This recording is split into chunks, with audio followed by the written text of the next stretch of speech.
Olá, mais uma vez aqui para conversar com você a respeito de um tema interessante hoje. Como é que nós lidamos com o passado? Porque todos nós temos.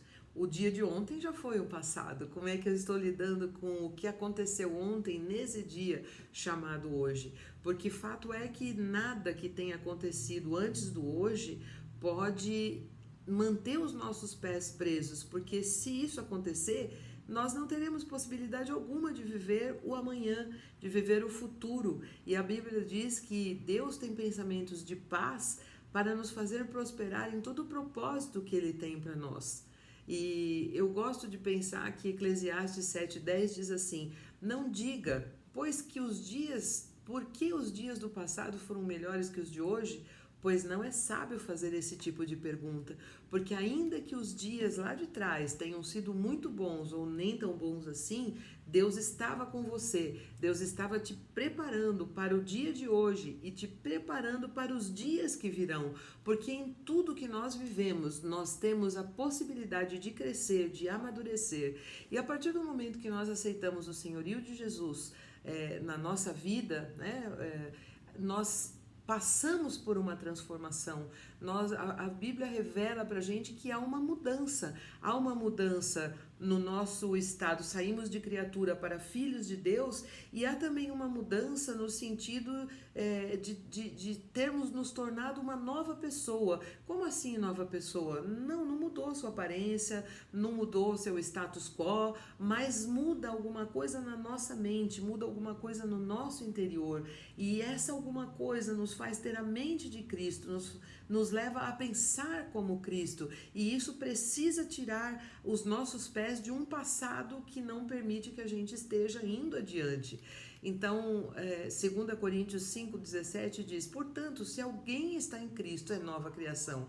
As coisas antigas já passaram, eis que surgiram coisas novas. Se você não está vendo coisas novas, tire os seus olhos do passado. Peça para Deus te ajudar a perceber a presença dEle, o cuidado dEle naqueles dias, para que você possa então usufruir do futuro que Ele está preparando para você, porque isso é certo, Deus tem um futuro preparado para cada um dos seus filhos. E há dois conselhos bíblicos que eu gosto de me lembrar assim a respeito do passado e que a gente precisa considerar se vão fazer parte ou não das nossas escolhas para viver esse futuro. O primeiro está em Isaías 43:18. Esqueçam o que se foi, não vivam no passado. Deus não está dizendo para você tirar, apagar aquilo como se não tivesse existido, não. Memória é algo que Deus criou, Deus depositou na vida dos seus filhos, das criaturas que Ele formou. Então, a memória é algo que nós precisamos prezar, porque ela vai nos levar a entender muitas coisas e também a tomarmos decisões, fazermos escolhas de maneiras mais adequadas. E a outra coisa que eu gosto de lembrar é a palavra do próprio Jesus em Lucas 9:62.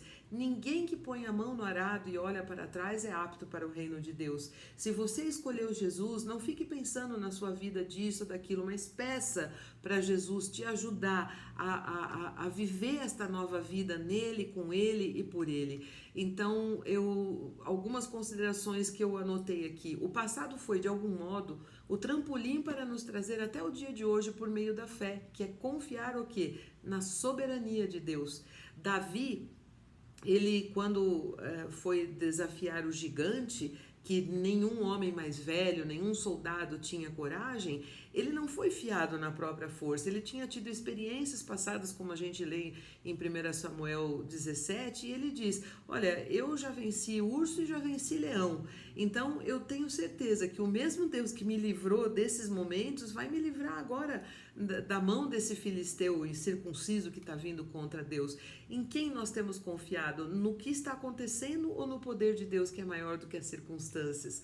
Outra coisa que eu gosto de refletir é que quando a gente compreende que o passado nos levou a certas situações pela ausência do relacionamento com Deus, Nós temos então a oportunidade de, reconhecendo esse erro, nos arrependermos, seja de atos, seja de pensamentos, e tomar então a decisão da direção certa, de uma nova vida, um novo tempo que está por vir, agora baseados o quê? No pensar e no agir de Deus, e não apenas da nossa alma. Apocalipse 2:5 diz: lembra-te, pois, de onde caíste, arrepende-te e volta à prática das primeiras obras. Então, sempre será tempo da gente reconhecer e voltar.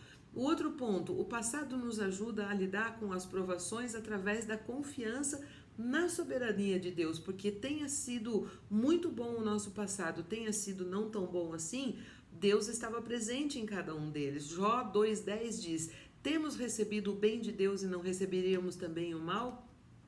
Jó, você deve conhecer a história, perdeu os filhos, os bens, tudo, literalmente. Ele ficou tão doente, tão purulento, que ele tinha que pegar uma telha e se raspar o pus que estava sobre ele. Mas ele reconheceu que ele estava tendo um tratamento do seu passado para chegar num futuro mais glorioso, de intimidade, de relacionamento e daquilo que Deus haveria de depositar sobre a vida dele. O passado também nos ajuda a, reconhecendo todas essas situações em que havia a independência de Deus, a entrarmos num lugar de humildade e reconhecer que sem Deus nós não podemos nada. 2 Pedro 3,15 diz: tenham em mente que a paciência de nosso Senhor significa salvação.